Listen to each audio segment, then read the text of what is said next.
Muy buenas, queridos vampiros, fantasmas, zombies y demás iconos del cine de terror. Volvemos con el segundo especial de Halloween aquí en Ocasiones Veo Cine. Noveno programa ya, nos acercamos ya mismo a ese número redondo que me encanta, el número 10. Y bueno, os encantó el pasado programa en el que hablamos con Pablo sobre géneros, sobre la actualidad de lo que es la situación del cine de terror. Y nos habéis pedido que, oye, dadnos recomendaciones para este 31 de octubre y sobre todo pararos a ver escenas, anécdotas, parar a hablar de películas, ¿no? Y bueno, pues dicho y hecho, yo me debo a mi público, así que os traemos un segundo especial de Halloween donde promete bastante. Os dejo con Halloween de John Carpenter y comenzamos.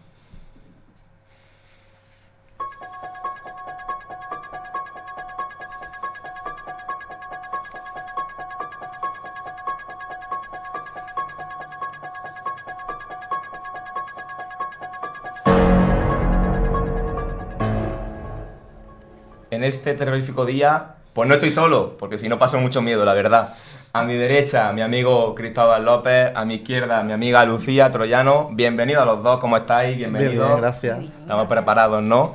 Bueno, lo presento un poquillo. Cristóbal, como decía, graduado en Geografía e Historia por la UJA, realiza el máster de profesorado. Y bueno, un gran fan del cine de terror, mi compañero de cine, a todas las películas voy con él. La primera de todas fue Civil War, ya hace bastantes años, y la última que vimos, por ejemplo, fue Black Phone 2, o sea que muy fan del cine de terror. Y hoy nos vamos a hablar sobre aquellas películas más clásicas que han impactado sobre el cine de terror. Bienvenido, Cristóbal. Muchas gracias por invitarme. A ti por venir, por supuesto. Y a mi izquierda, Lucía Troyano, graduada en Derecho por la UJA, máster en Abogacía y mejor oradora de España en 2023. Por lo tanto, tiene experiencia de sobra en esto de hablar en público. Y bueno, Lucía y yo hemos visto bastantes películas juntos también, pero sobre todo hemos estado siempre debatiendo juntos, ¿no?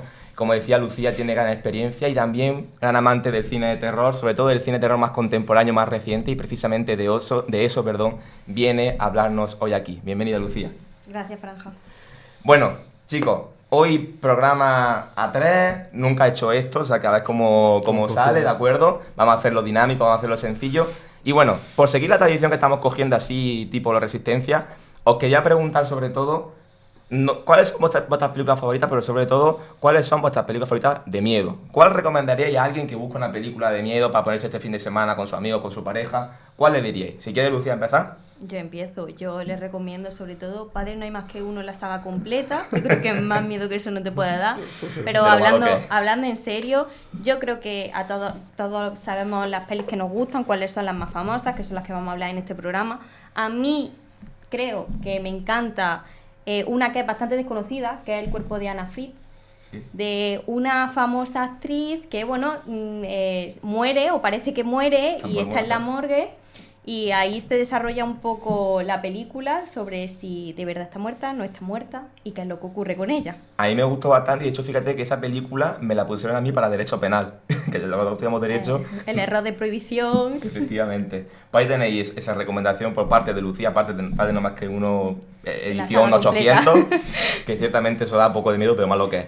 Cristóbal, ¿cuál diríais a nuestro oyente? Yo voy a decir 3. Venga, la primera, que mi favorita, es la del Conjuro 1 de James Wan. Hablaremos de ella después. Hablaremos un poquito más adelante. Y voy a decir 2, una clásica y otra más moderna. La clásica yo creo que es un clasicazo, que es El silencio de los corderos, con Anthony Hopkins. Yo creo que te pone los pelos de punta nada más oírlo. Y la segunda, que es más moderna, que es La bruja, de Robert Eggers, de 2015, que también es una de las películas de terror más terroríficas de los últimos años. Sí, además, una película muy marcada por el folklore horror, ¿no? Que Robert Eggers siempre ha sido marcado por ese estilo de terror, también Nosferatu.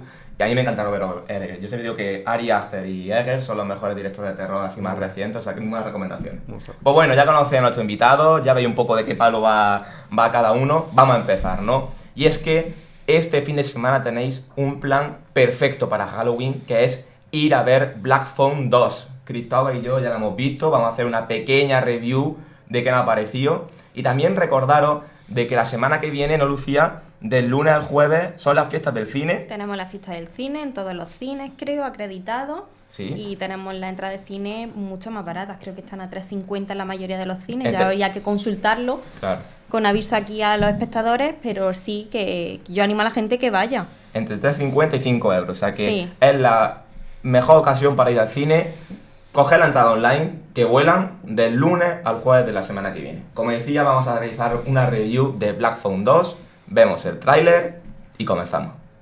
Have you heard of the Grabber?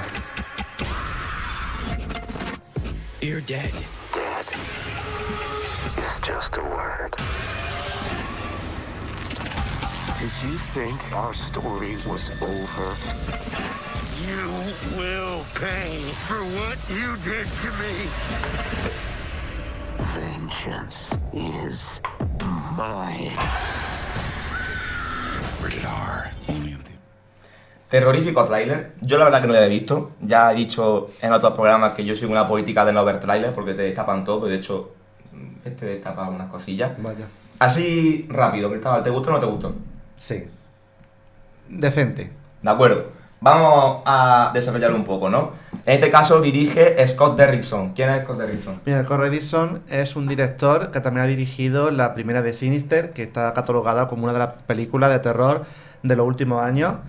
También El exorcismo de Emily Rose, del 2004, una maravillosa película de exorcismo que habla un poco de la dualidad entre la ciencia y la religión, basada, por cierto, en hechos reales.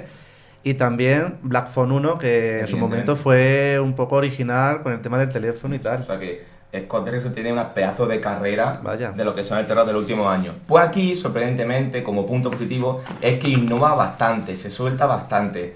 Planos dinámicos, una fotografía muy atrevida que nos recuerda un poco al Resplandor. Aquí añade, a diferencia de la 1, el gore, porque aquí parece que todo tiene que tener gore a día de hoy, si no tiene gore no gusta. Estoy un poco en desacuerdo de eso. Y también añade un poco de found footage, hablaremos de ese tipo de terror. Y también utiliza un efecto granulado a los Super 8 para una forma de efecto narrativo que ya verá la gente que vea la película, súper interesante. Además también mezcla varios tipos de terror. Tenemos un terror más invernal en un lugar aislado, en este caso un campamento, rodeado de nieve, incomunicados. Eso me recuerda a algo. Al Resplandor, que en el caso del Resplandor fue un hotel. Y también un slasher más espiritual, más fantasmagórico al estilo de Freddy Krueger, ya que también se mete un poco en los sueños y algo más abstracto. O sea que pasamos de ese slasher más corporal, más físico como es la primera, ahora se reinventan, ¿no? Con un slasher que está presente en todos lados como va a ser un espíritu, ¿no? Además, repiten de nuevo el mismo reparto, pero 5 años más tarde, de que la primera película eran unos críos y ahora pues unos adolescentes que buscan un poco esa venganza del captor, como quien dice. De hecho, eso le da mucho realismo a la película, ¿no? Le da mucho realismo a lo que es toda la futura trilogía, ahora Luciano hablará sobre eso, de cómo cogemos un actor muy jovencito en la primera y lo vamos a crecer en su adolescencia y ya veremos si en su adultez. Eso es lo bueno. Lo malo, porque también tiene cosas malas. Miedo, pues la película nos da demasiado miedo, un poco cliché, es un poco formulaica, tanto en su estructura como en sus personajes. De hecho aquí te presentan los típicos personajes, que no voy a decir nada, que son sota, caballo, rey del cine de terror. Sí. Y aunque el hecho de que dé más o menos miedo no me importa tanto, porque realmente la película está muy bien confeccionada, sí. Yo que la achacaría es la falta de ritmo. A mí se me hizo un poco pesada en alguna parte, aunque sí es cierto que yo creo que solo por las partes buenas, por la innovación, por la historia y ciertos momentos muy buenos de la película, el fan footage, efectivamente, creo que merece la pena verla. De hecho, Lucía, ¿cómo ha ido en taquilla la cosa? Bueno, ha ido espectacular, ya lo ha dicho Cristóbal, que le había gustado mucho y a ti, Franja, y es que ha recaudado 80 millones de euros en un solo fin de semana, que eso es exagerado para una película. Porque si tenemos en cuenta que solo costó 30 millones, a los espectadores hay que decirles que una película de miedo así, del millón no baja. Pues 30 millones, recauda 80, yo creo que va estupendo. Va como un tiro. Es lo que hablé con Pablo. Hoy en día que las películas de terror se hagan rentables es muy fácil, son baratas, además la gente va como churro a verla al cine. O sea que ahí la tenéis, Black Phone 2, para este fin de semana. Vamos a comenzar ya con el programa en sí. Me habéis traído películas los dos, vamos a empezar con Cristóbal, que va a empezar con las películas así un poco más antiguas. ¿Cuál me trae hoy? Pues vamos a empezar con un clásico de clásicos, que es El exorcista, de William Friedkin, de 1973. Esta película está basada en una novela homónima, que a su vez está basada en un caso real, en el caso de Roland Doe, de 1949. Entonces esta película supuso el antes y el después en el cine de terror, porque con esta película el espectador ve lo que verdaderamente es el terror y el miedo más profundo que puede resurgir de dentro. Además también fue un pedazo de pelotazo en taquilla, un poco antes del estreno de otro pelotazo, que fue Tiburón de Spielberg. Que fue como el gran blockbuster, el primer gran blockbuster, ¿no? Pero fijaos que efectivamente fue un pelotazo y bueno, conmocionó muchísimo al público. No, yo sigo traumada y eso que no la he visto entera. Pero sí que es cierto que aterrorizó al público y que la gente salió traumada y desmayándose, y que hubo advertencias en los cines justamente por el impacto de la película y lo realista que era. Exacto. Era tan realista que la gente no se lo esperaba en aquella época.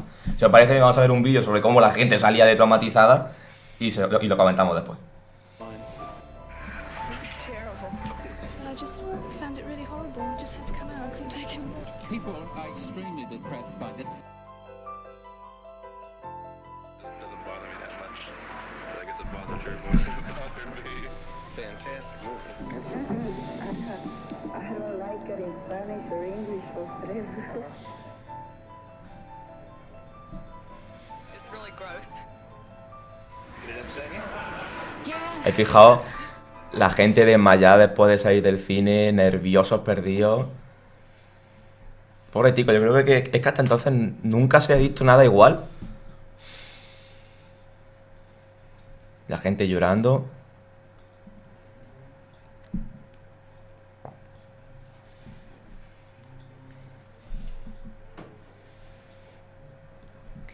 Y bien es cierto que la gente estaba traumatizada y que era terrorífica, pero en realidad llegó a cosechar 440 millones y solo costó 12 millones. Fue lo más rentable que hicieron, desde luego. Es que eso es un por 20, un por 30, un por 40, no locura. La gente se puede asustar, pero seguían yendo a la vez, y yo creo, y pongo la mano en el fuego, que hay gente que repitió incluso. De hecho, ahí veis en pantalla las películas de terror más taquilleras de la historia. La segunda, El Exorcista, primera, Tiburón, tercera, El Resplandor. No, perdón, El Sexto Sentido. Que no lo he visto bien. Pues fijaos, fue un pelotazo. Vaya. Además, el reparto también sufrió mucho porque la actriz, la que hacía de niña, Linda Blair, que en ese momento tenía 12 o 13 años, sufrió amenazas de muerte por grupos fanáticos religiosos, porque decían que estaba marcada de alguna forma por el diablo y que la película hacía apología a lo demoníaco. Entonces tuvieron que poner guardaespaldas y la niña estuvo yendo al psicólogo durante muchos años. Ahora tenía la pobre, estaba con su gallina tan tranquila. Porque estaba traumatizada, literalmente. Y la gente persiguiéndola. Bueno, pues si queréis, para ver ese realismo que tenía la película, vamos a ver alguna escena. Podemos hablar de la escena del contorsionismo, ¿no? De la niña bajando la escalera del revés, que así como cosa curiosa, porque efectivamente era una persona especialista de verdad que estaba bajando la escalera con el cuerpo hacia atrás, o cuando se le gira la cabeza, que eso ya no era real. Evidentemente había cierto montaje ahí. Pero quería yo quedarme con la escena del vómito. Una escena asquerosa y que detrás tiene una anécdota bastante curiosa que ahora nos contará Lucía. Vamos a ver esa escena. Tu madre está aquí con nosotros, Carras. ¿Quieres enviarle un mensaje? Yo haré que lo reciba.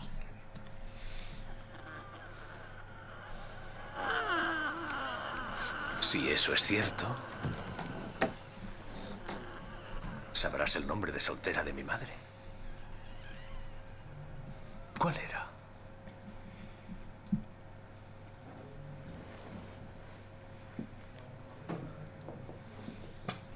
¿Cuál era?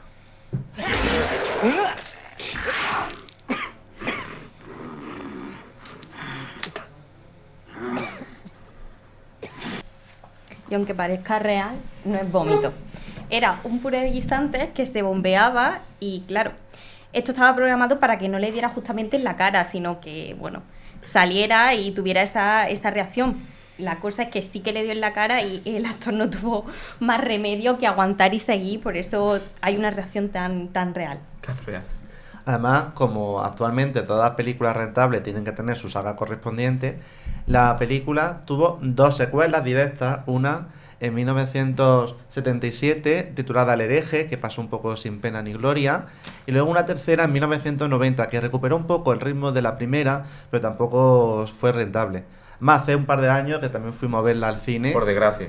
Se estrenó en 2023 El exorcista el creyente, que se vendió un poco como la secuela directa de la primera, pero que vendía nostalgia, vendía un poco esa esencia, pero que evidentemente no llegó ni a la suela del zapato. Ni en nostalgia ni en esencia. La verdad que una película que os podía ahorrar. De hecho, creo que de la secuela ninguna llega al 5 en Film Affinity. Todas están en el 4 y pico. En fin, ya se ve que todo tiene que ser sacado ya de hoy. En cualquier caso, la original del Exorcista creo que es obligatoria vérsela alguna vez en la vida, o sea que la dejamos aquí la recomendación y así ya la podéis ver este Halloween.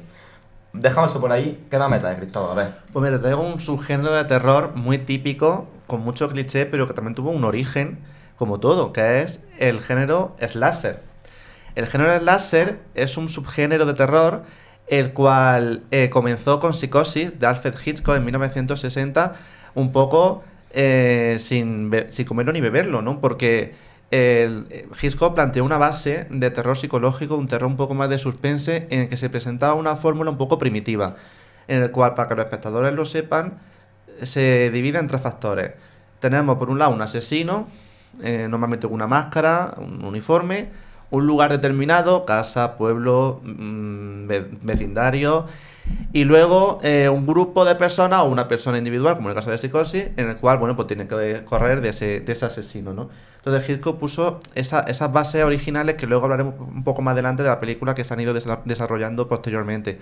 Además también se estrenó, por así decirlo, el término Final Girl, que es un término narrativo que narra un poco es el concepto de la superviviente del grupo de amigos que van muriendo uno tras otro y la que finalmente pues, se monta un poco de valor y se enfrenta al asesino y al final lo vence. Como en Halloween, ¿no? Por ejemplo. Son esos clichés del cine de terror, como por ejemplo que el asiático muere el primero, que el señor de color muere el primero. A ver, son clichés que han ido creando y precisamente a partir de esas características que Hitchcock pone la base, cada uno va cambiando, ¿no? ¿Qué películas así de láser tenemos? Pues mira, empezamos en los años 70, concretamente con La Matanza de Texas de 1974, que es el láser que digamos más puro, más origen, en el que narra, como todos sabemos, en un pueblo aislado, unas pandillas de jóvenes se quedan parados ahí y bueno, pues un asesino con una cara de cuero de otras víctimas pues va un poco matándolos, ¿no? Es un poco el inicio.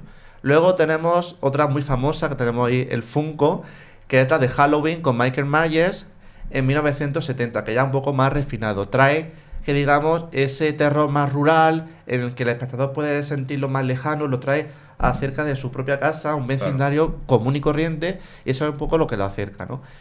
En 1980, 10 años más tarde, surge otro slasher, también con Jason Voorhees, en Viernes 13, que aquí comienza un poco ya la saga, la explotación de todos los slasher, que al final, claro, ya Hollywood ve que esto es muy rentable y dice, pues vamos a sacarle partido a esto. ¿Qué pasa? Años más tarde el género slasher empieza a flojear. Entonces un director llamado Wes Craven dijo, ¿qué podemos hacer para que esto, oye, pues siga siendo rentable? Vamos a darle una vuelta de tuerca, vamos a hacer que el asesino pase de ser humano a algo más metafísico, algo que no se puede controlar como es en el sueño. Por tanto, en la película famosísima Pesadilla en Elm Street, los protagonistas no se podían dormir porque si se dormían lo mataban. Entonces tampoco podía huir por ahí. Vamos, nos acaba de hacer una evolución perfecta de lo que es el cine de terror de los 70, del 80, perdón. Muchas gracias, Cristóbal. ¿Cuál comenzamos? A ver. Vamos a comenzar con Halloween de 1978. Vale, de Halloween hay algo curioso, ¿no? Sí, yo traigo la curiosidad. Bueno, así para que los espectadores sepan de qué estamos hablando, pues imagino que todo el mundo conocerá a Michael Myers. Y la famosa máscara que lleva blanca, como estilo así de hockey, pues realmente se utilizó una máscara de Star Trek de la serie, luego se modificó, se pintó un poco de blanco y se adaptó para que diera ese efecto inquietante que la estamos viendo ahora en pantalla, y la verdad es que ahora es un signo de la película y justamente de este personaje, y la verdad es que costó muy poco. Antes he dicho que menos de 1 millón no te hace una peli. Mentira. Te lo puedes hacer con mucho menos. Justamente Halloween se hizo con $300.000 y llegó a recaudar 70 millones. Pues así empezaron a hacer películas como churros, es que eso era más rentable imposible. Para precisamente ver ese tono que decía Cristóbal, ¿no? De ese tono más oscuro, que como Michael va persiguiendo a sus víctimas y está siempre en la sombra, vamos a ver una escena que hemos preparado en Ocasiones de Biocine.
hemos podido ver un poco eso, ¿no? Cómo Michael en la ciudad acecha a sus víctimas, cómo siempre está en la sombra en esa última escena.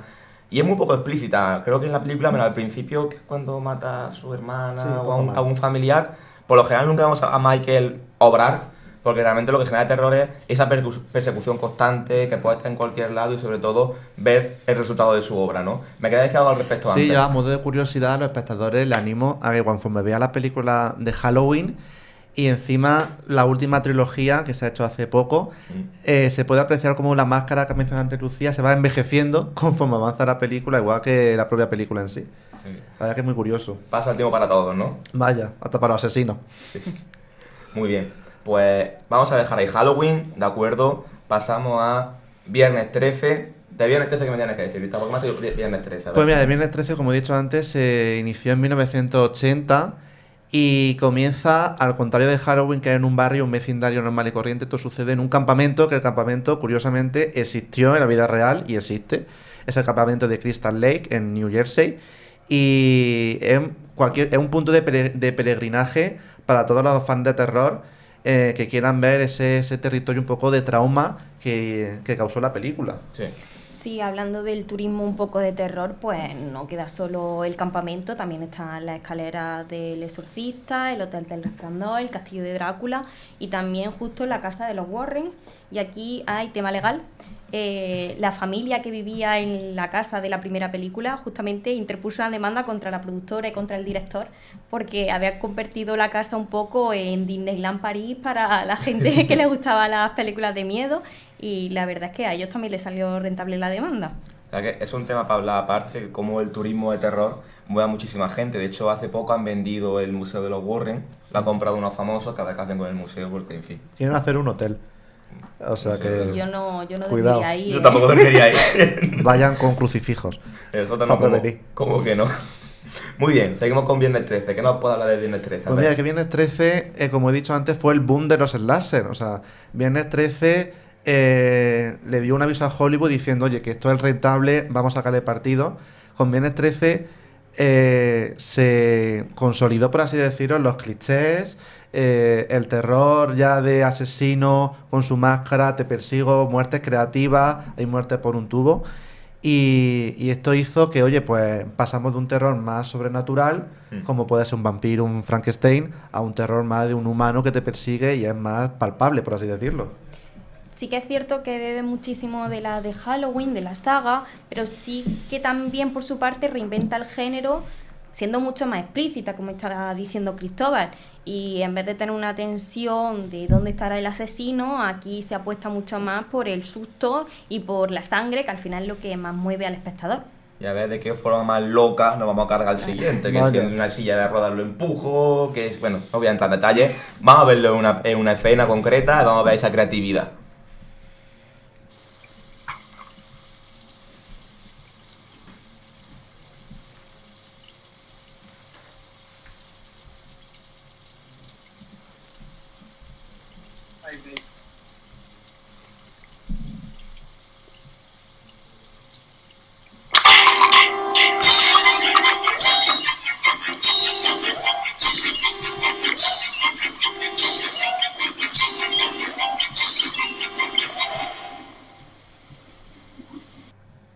Yo creo que la imagen vale más que 1000 palabras. Se puede ver lo explícito, se puede ver lo gore, lo sangriento, todo. Como cosa curiosa, ese jovencillo de ahí era Kevin Bacon, el famoso Kevin Bacon, que no era tan famoso para entonces. De hecho, esta escena se nombró en un especial de Navidad de Guardianes de la Galaxia. Así como cosa súper curiosa, se ría un poco del pobre chico que muere sin pena ni gloria en la película y pasa súper desapercibido. Pues bien, dejamos esa película más clásica que nos traía Cristóbal, los slasher, nos traía también El Exorcista. Ahora, Lucía, cuéntame un poco qué me trae hoy, así de película un poco más contemporánea, más cercana a nosotros. Más actual. Yo creo que esta sí que todo el mundo ha podido ir al cine a verla, porque nosotros El Exorcista, bueno, ni por suerte ni por desgracia hemos podido ir, pero o Halloween, entre otras que hemos estado hablando, pero las de Expediente Warren sí que es cierto que yo creo que todo el mundo ha tenido la oportunidad de hacerlo. Algún hábito seguro. La saga comienza en 2013 con El Conjuro, que es la primera, aunque en general toda la saga se le dice El Conjuro, pero la real es la primera, que se titula así, y es una de las más aterradoras de todo el cine actual y contemporáneo, por no decir la que más. Sí. Y esta película lo más aterrados que tiene, o lo que hace que la gente también se agarre a la silla, es que está basada en hechos reales. Y en la casa, como mencionaba antes, que por eso ha sido lugar de peregrinación, después de estrenar la película, bueno, pues han comentado que han sentido cosas paranormales, que han encontrado objetos que no estaban en la casa, ya no sé si a lo mejor por los turistas, quizás lo han dejado por ahí, sí. De rituales satánicos. Entonces sí que ya no solo lo que es la película, sino el contexto que le envuelve a la hora de realizarla, ya te da susto. O sea que la película ahí revivió cosas en esa casa, algo ha revivido en esa casa. De hecho, yo os quería preguntar, porque esta saga del Conjuro genera un poco de polémica, ¿no? Sobre si, pues claro, en El Exorcista, pues coge un caso real, pero realmente lo expande a lo irreal. Pero aquí habla directamente de personas que existen, de personas que han sufrido estos hechos, y hay quien dice de que las películas pues son un poco exageradas, que coge hechos que realmente no pasaron. ¿Qué me diría al respecto? ¿En la saga del Conjuro es más bien realidad o es más bien ficción? Pues mira, vamos a empezar dando una curiosidad, y es que la verdadera Lorraine Warren estuvo presente durante el rodaje en 2013 de la primera película del Conjuro. A la segunda la mujer ya no pudo estar porque falleció en 2019, su marido falleció un poquito antes, en 2006, entonces tampoco pudo estar. Entonces, de las 4 películas que hay del Conjuro, para que los espectadores vayan cogiendo un poco el hilo, la primera película, que es El Conjuro a secas, habla sobre la familia Perron, que de hecho también participó en el propio rodaje de la película. Y de hecho, años más tarde declararon de que la película había sido un poco floja para lo que ellos vivieron. Al contrario de la segunda película, del caso Enfield, que es uno de los casos más mediáticos de los Warren, es la más fantasiosa. Porque ni la monja ni el anciano que se sienta en el sillón, el hombre del saco, ¿no? Efectivamente, no existieron. Y también se acerca mucho un poco a la cuarta, la última que hemos visto, El último rito. Ahí tenemos a Lorraine, ya mujer, ya muy mayor. La última que hemos visto, la familia Moore también declaró que la película se asemeja mucho a lo que hemos visto en el cine, quitando la trama del espejo, que fue muy exagerada. El espejo que da vuelta, que parece es un tío vivo. Y la más realista, para que ustedes lo sepan, es la tercera, la de Obligado por el demonio, que es la cuando brevemente Ann Johnson asesinó a su casero y en 1981 fue llevado a juicio, donde es la primera vez en la historia de los Estados Unidos que se alega posesión demoníaca como defensa, que finalmente se desestimó y le cayó unos 20 años de cárcel. Tú verás. Menos de mal, hecho, ¿no? menos mal. De hecho, en la tercera es algo muy curioso, ¿no? Ya que ha dicho que estaba lo de la tercera es algo curioso. Es la más esto hay que decirlo, que la tercera, dice Cristóbal, es la más realista y la que menos gusta al público. Sí. Por eso un poco se juega realmente con la fantasía, con exacerbar lo que realmente ocurre. Y como ya me habla del Exorcista, pues aquí, dato curioso, en El Conjuro 3 se escucha, o se puede escuchar la banda sonora de la película. Y como pequeño guiño, ¿no? Sí. De hecho, os quería preguntar a los dos, si empezamos con Lucía y luego ya Cristóbal. Aunque nos vayamos un poco del cine, siempre hay mucha polémica, ¿no? Sobre si los Warren de verdad ahuyentaban espíritus, hacían exorcismos, si era más bien algo planificado, así luego reality show para sacar dinero y fama.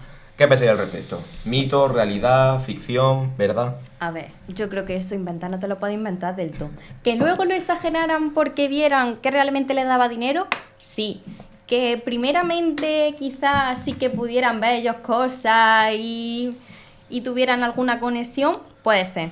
Yo no lo niego. Bueno, ya que he hecho el espíritu, no que me saque unos dinerillos. Claro, ya luego vieron que eso tenía tirón y dijeron, yo de aquí me aprovecho y le saco, vamos, hasta la última. Pero yo creo que la primera vez sí que puede ser cierto. Además, yo quería añadir a lo que ha dicho Lucía, que ahí se recogieron hasta 1000 casos. Sí, es verdad que nosotros conocemos los más mediáticos, el famoso caso de Amityville, el famoso caso de caso Enfield, el Annabelle y tal. Entonces yo recomiendo a los espectadores, si les gustan estos temas, que lean un famoso libro que escribió el propio Ed y Lorraine Warren, que se llama The Monólogos, la verdadera historia de Ed y Lorraine Warren, y ahí recogen todos los casos más verídicos y su experiencia real, no las películas. Y ahí se puede ver un poco su opinión y lo que realmente pasó. Pues ahí tenéis recomendación de lectura, pues si el cine nos va mucho, pues queréis lectura y tenéis también. Bien, Lucía, buena recomendación esta del Conjuro. ¿Cuál me traes ahora? Ahora, Terrifier. Terrifier. A ver.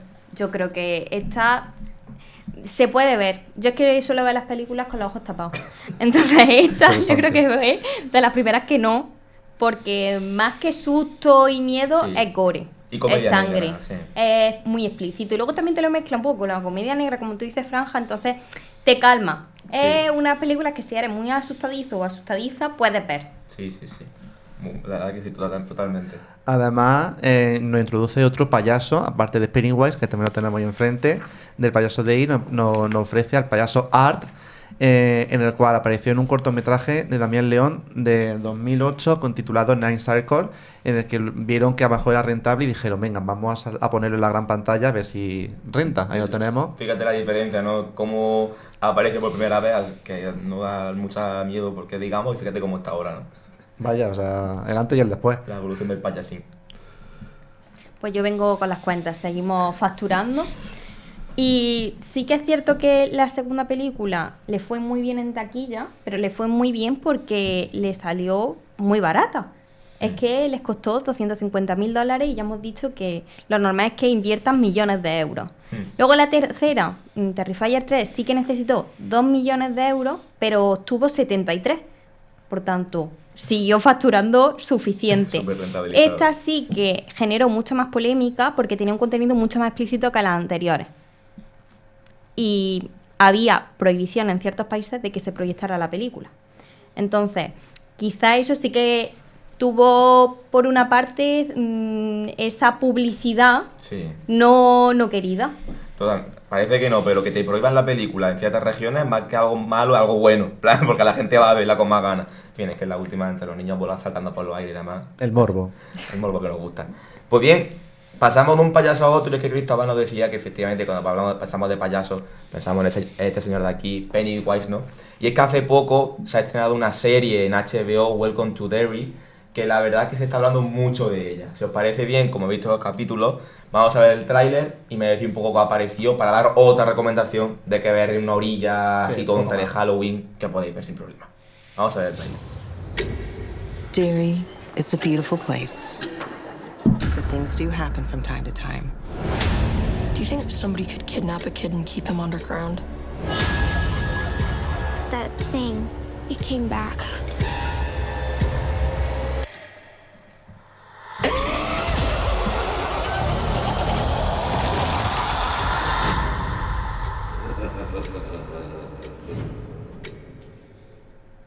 Tengo entendido que ya he visto el primer capítulo, ¿no? Vaya. Venga, decime, ¿qué os ha parecido? Lucía, por ejemplo, ¿qué te ha gustado? Yo ¿no? como consejo, no es necesario que hayas visto las películas de It, vale. se entiende perfectamente. Buena recomendación. A mí se me pasó lenta. No me dio ese miedo que me dan otro tipo de películas, otro tipo de series, tipo American Horror Story, me da mucho más miedo que esta serie de It. Y hay cosas que yo no entiendo, porque yo necesito explicación. Y se me queda el primer capítulo solo, porque solo han estrenado uno, mañana estrenan el segundo, y yo creo que eso también va a afectar un poco al público, porque estamos ya acostumbrados a ver todo en bloque. Así que ir esperando una semana se nos hace lento. Entonces yo espero explicaciones. Exijo explicaciones. Esperemos que te las den. Cristóbal. A mí me gustó. Además está dirigido por Andrew Muschietti, que es el mismo de las películas. Y es verdad que se hace un poquito lento en algunas partes. El final, no voy a hacer spoiler evidentemente, pero el final dice, vale, esto no sé lo que estoy viendo, no sé lo que estoy viendo.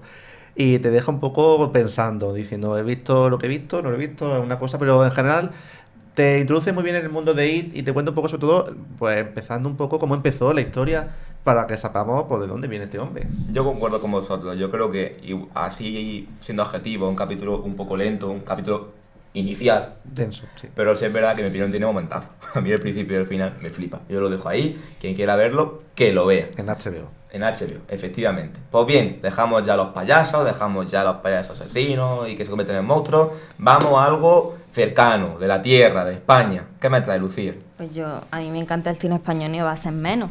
Creo que tenemos películas bastante buenas también de cine de terror. No es lo popular en España, pero se hacen. Sí. Y ahora hemos pasado de los payasos a los zombies. Y es que la película más taquillera de género de terror en España es REC. Película. No sé si recordáis a Manuela Velasco, ¿no? Siendo reportera y grabando en un edificio, pues esa horda de zombies que no saben muy bien de dónde vienen. Sí.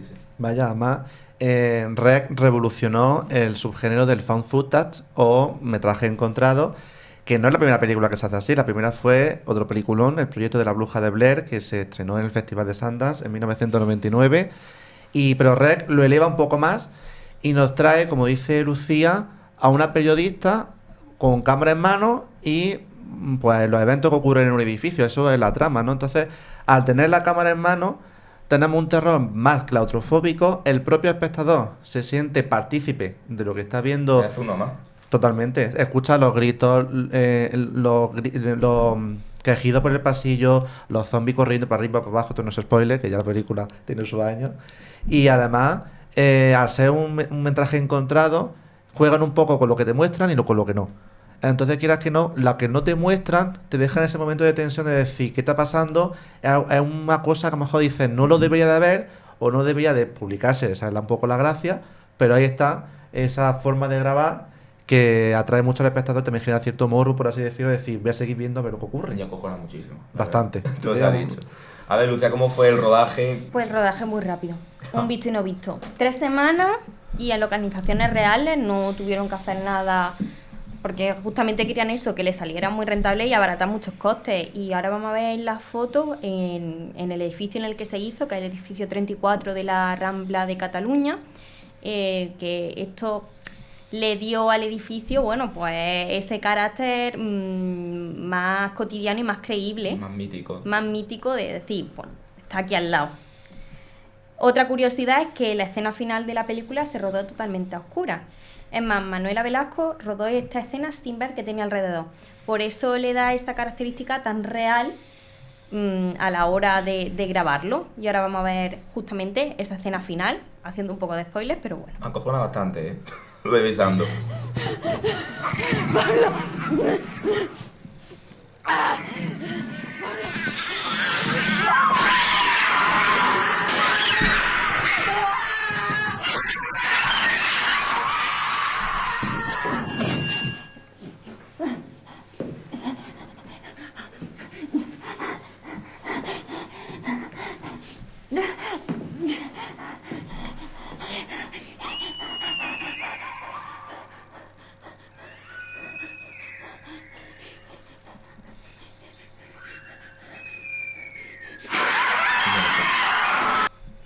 Yo creo que ahí queda muy claro, ¿no? La claustrofobia, la cámara muy cercana, se mueve mucho, no sé lo que estoy viendo. A mí me gusta mucho este tipo de películas. Y Lucía, una cosilla más, ¿no? Que nos querías comentar sobre ello. Justamente esa escena le valió a Manuela Velasco el premio Goya de Mejor Actriz Revelación. Además también se llevaron otro Goya de Mejor Montaje. Sí, así que yo creo que fue galardonada y le salió muy bien. Sí, además que ya Rec, yo creo que es un clásico del terror español, que otra vez, como siempre, hay una saga, Rec 2, Rec 3. La 2 creo que no está de todo mal, se va un poco más a la acción, a los Resident Evil, pero bueno. Más comercial. La podéis ver, la 3 os la podéis ahorrar. La mítica es la 1, que es la novedad. La que hay más secreto, porque en la 2 ya sabes cómo va la cosa. Desde luego. Pues bueno, ha dicho Luce precisamente eso, de que le gusta el cine español, de que el cine español tiene cosas que aportar al cine de terror, también al plano internacional. De hecho, Rec es muy querida por lo general en el plano internacional. Decidme si hay alguna película de terror española para la gente que, bueno, a mí el cine de terror ni fu ni fa, pero me gusta lo español, quiero ver cine español de terror. Pues mira, yo voy a recomendar una que no sé si es muy famosa también, que se llama Verónica. Y es famosa, y voy a contar brevemente por qué, porque está basada en hechos reales también, que ocurrieron aquí en España en los años 90, que es el expediente Vallecas, en el cual una niña que se llamaba Estefanía, no Verónica, que le cambiaron el nombre, hizo la ouija con su amiga. Entonces, a partir de ahí empezaron a vivir fenómenos paranormales. Y es un caso muy curioso, a diferencia de otros casos paranormales en España, porque es el único caso en la historia de España en el que en la declaración de la investigación que se hizo posteriormente, cuando la Estefanía falleció supuestamente de forma inesperada, la policía testificó y declaró que efectivamente se habían vivido fenómenos un poco del más allá, extraños, y eso deja ahí un testimonio, que además hay una docuserie muy buena, que se llama Expediente Vallecas, que también la pueden ver para completar la película, que te narran con testimonios, con declaraciones, con vecinos, familiares que vivieron de mano a mano lo que pasó en esa casa en Vallecas. A mí me han dado ganas de verlo, la verdad. Pues mira. Lucía, ¿cuál es que decía así de pues España? Que no salimos de Madrid. Ah. Porque nos toca ver, o yo recomiendo que vean, Malasaña 32, que es también una mezcla así de Expediente Warren Sí. con Pottergate, versión española, que yo creo que puede estar bien. Expediente Warren a la española, ¿no? Con Sí. castañuelas y jamón, Sí. jamón. Y en segundo lugar, La abuela. A mí esta es la que más miedo me da. Sí. Porque puede parecer que se parece a la película La visita, también con los abuelos, pero hay por detrás algo paranormal que hasta la final de la película no llegamos a descubrir si no pasa nada y es todo terror psicológico y hay invención nuestra, o si realmente sí que hay algo Pues en tengo, el aire. tengo que verla, porque me recuerda un poco a La visita, pero esa no la he visto. La visita sí, La abuela no, o sea que me la apunto Apúntatela. para este fin de semana. Pues bueno, ya hemos acabado. Sí, se ha pasado Volado. Se ha pasado volado. Bueno, quería daros las gracias a los dos por estar aquí. ¿La habéis pasado bien o qué? Maravillosamente bien, vamos. Pues Fugaz. gracias a los dos por venir, por ser dos nuevos colaboradores. Espero que vengáis en más ocasiones. Volveremos. Y bueno, espero que haya gustado el programa a los espectadores. Gracias a los dos, de verdad. Bueno, queridos oyentes, vamos a terminar ya. Espero que haya gustado este especial de Halloween, que hayáis aprendido, que lo hayáis pasado terroríficamente bien. Yo tengo que dar un último anuncio, y es que en el mes de noviembre tenemos el mes del cine jienense. Un mes donde vamos a aprender sobre actores, directores y personas relacionadas con el cine aquí en Jaén. El 6 de noviembre tenemos a Sergio Pérez Serrano, director de Jienense, que acaba de sacar una película, Ocaso 16, película sobre violencia de género, totalmente grabada en el barrio de Peñamefeci con gente de Jaén. El 13 de noviembre entrevista a Luis G. Moyano, el famoso director jienense que nos está representando por toda España con su película La sombra del quebrantahuesos, enteramente grabada en Cazorla y que está arrasando los premios. Lo veremos aquí, hablaremos con él. El 20 de noviembre entrevista al periodista Alberto López, nos va a hablar sobre cómo era el cine en el siglo XX aquí en Jaén, cuándo llegó el cinematógrafo, el cine Asuán, el cine Palafox, la San Carlos, el Alcázar, todo eso con un montón de anécdotas, de historias graciosas que rodean, ¿no?, la cinefilia en Jaén. Y por último, algo que os va a gustar, que sé que os va a gustar, va a venir aquí el encargado del cine Yelmo del Jaén Plaza para hablar de esto de si la gente va mucho o poco al cine, cómo regentar un cine, cómo le llegan las películas. Tenemos un mes de noviembre cargadito y con sabor a aceite muy, muy jienense. Todo esto en el mes de noviembre, en Ocasiones Biocine. Gracias como siempre, gracias a los técnicos de sonido, gracias Lucía, gracias Cristóbal. Os dejo con la banda sonora del Resplandor y... ¡corten! Ya está.